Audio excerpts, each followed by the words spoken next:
Assalamualaikum warahmatullahi wabarakatuh. Selamat pagi. Baik, hari ini kita coba membahas bagian selanjutnya dari termokimia, yaitu menghitung perubahan entalpi atau disingkat dengan delta H. Untuk menghitung perubahan entalpi ada beberapa cara. Yang pertama, kita bisa menggunakan kalorimeter. Yang kedua, dengan menggunakan hukum Hess. Yang ketiga, dengan menggunakan data perubahan entalpi pembentukan standar atau delta HF0. Dan yang terakhir, menggunakan data energi ikatan. Nah, pada bagian ini kita akan mencoba membahas bagian yang pertama, yaitu menggunakan kalorimeter. Seperti pada tayangan video sebelumnya, ini bagian yang pertama kita bahas dengan menggunakan kalorimeter.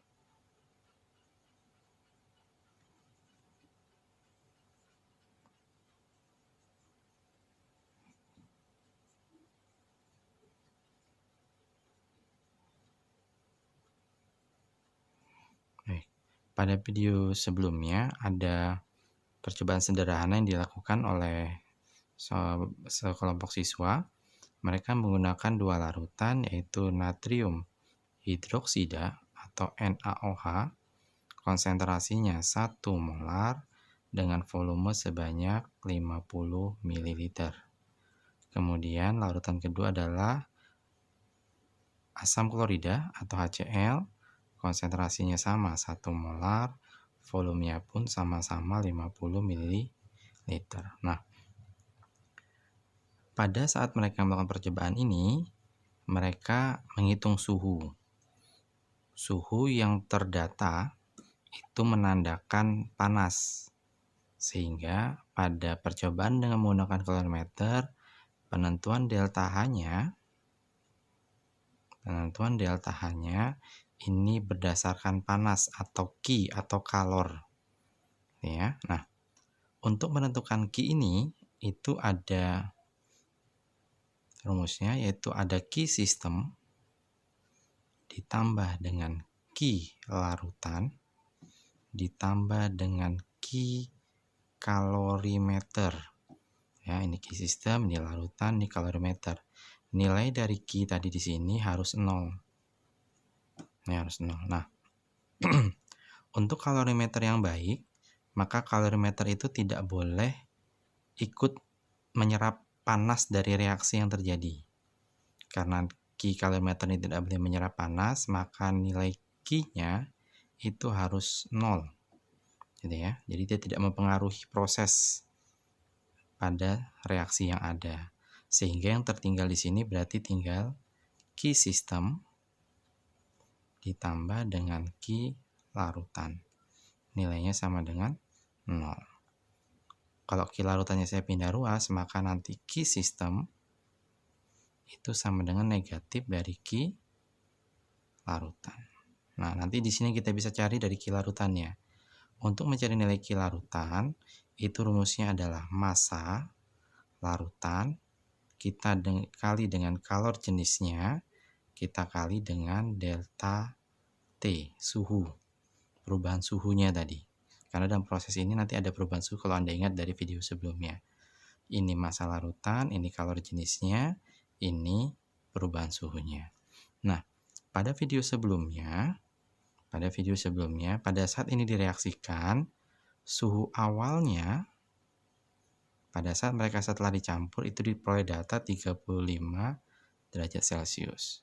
Setelah mereka aduk sampai dapat suhu tertinggi atau suhu maksimalnya, itu dianggap suhu akhir. Suhu akhir yang diperoleh adalah 37 derajat Celcius. Gitu ya. Nanti ini akan menjadi data delta T. Di sini kita bisa nanti dapat delta T-nya. Delta T itu nanti suhu awal, suhu akhir dikurang suhu awal. Berarti di sini angka 37-nya dikurang dengan 35. Sehingga nanti delta T-nya kita dapat 2 derajat Celcius. Berikutnya, bagaimana cara mencari nilai massa? Nilai massa, karena nilai larutannya sangat encer, maka nanti kita dapat bantuan dari nilai rho air. Ya, nilai rho air itu adalah 1 gram per mililiter. Karena nanti kedua campuran ini dicampurkan, maka nanti volume totalnya itu 100. Sehingga dari sini kita bisa mencari nilai massanya. Nilai massa adalah nilai rho-nya dikali dengan nilai volume. Nilai rho di sini tadi ada 1 gram karena dianggap larutan sangat encer, dikali dengan volume totalnya, berarti 100 ml. Ini kita coret, ini kita coret, maka kita dapat nilai massa untuk di sini adalah 100 gram.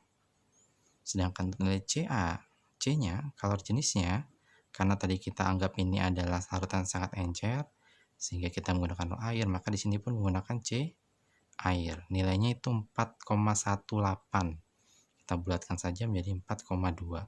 Satuannya joule per gram per derajat Celcius. Nah, setelah Anda punya data delta T-nya sekian, nilai massanya sekian, kalor jenis airnya sekian, maka data-data itu tinggal kita input ke sini.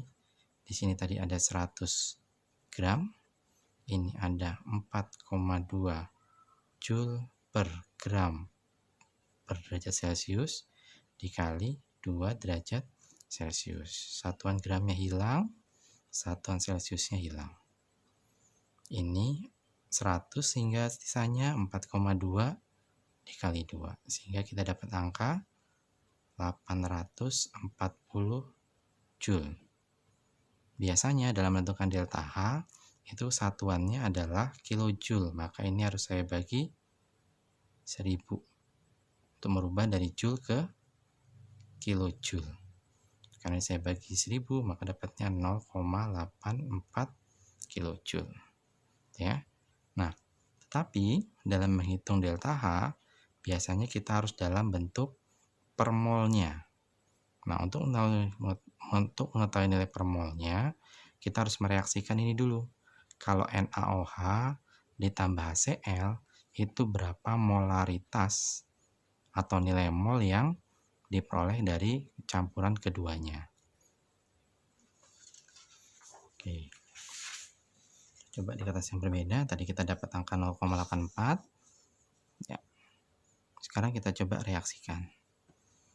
Tadi kita punya NaOH, saya tambah dengan HCl. Secara reaksi kimia, kalau ada NaOH dengan HCl, ini nanti kita peroleh adalah NaCl ditambah H2O. Dari data ini nanti kita akan punya data mula-mula, ada data reaksi, ada sisa. Nah, untuk mencari data mula-mulanya dari NaOH sama Cl, kita gunakan data di lembar sebelumnya tadi. Oke, saya letakkan di bawah sini saja. NaOH yang kita punya tadi 1 molar dan 50 mili. Maka kalau ini mau saya jadikan nilai molnya, maka rumusnya seperti di kelas 10, M dikali V. M-nya 1, V-nya dalam posisi 50 mili, maka kita dapat angka 50 milimol. Oke, karena ini masih dalam satuan milimol, kita bagi dengan 1000, sehingga saya dapat angka 0,05 mol. Untuk yang HCl, 1 molar 50 mili juga. Berarti dengan yang cara yang sama, nanti mol dari HCl juga kita peroleh 0,05 mol. Nah, nilai ini dianggap nilai mula-mula, maka di sini ada angka 0,05. Di sini pun ada angka 0,05. Nah, karena koefisien NaOH 1, koefisien HCl juga 1, nilai molnya sama, maka keduanya akan habis bereaksi. Maka di sini ada angka 0,05. Ini ada angka 0,05.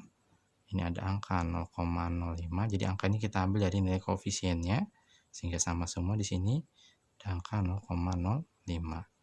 Ini habis, ini ada 0,05, ini ada 0,05.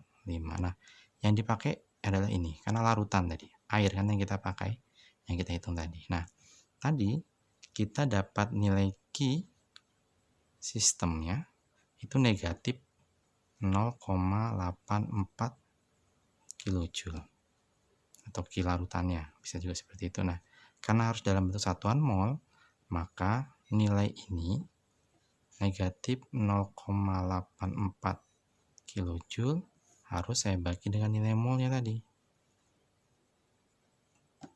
Sehingga saya peroleh angka 16,2, nah, silakan Anda bagi kilojoule per mol, gitu ya. Jadi, karena yang tadi kita cari ada delta H-nya, lupa tanda negatifnya, mohon maaf, negatif. Nah, tadi kan rumusnya delta H sama dengan Q. Nilai Q-nya ini, maka kesimpulannya delta H-nya sama dengan negatif 16,2 kilojoule per mol. Oke, itu saja. Terima kasih. Nanti kita lihat contoh berikutnya.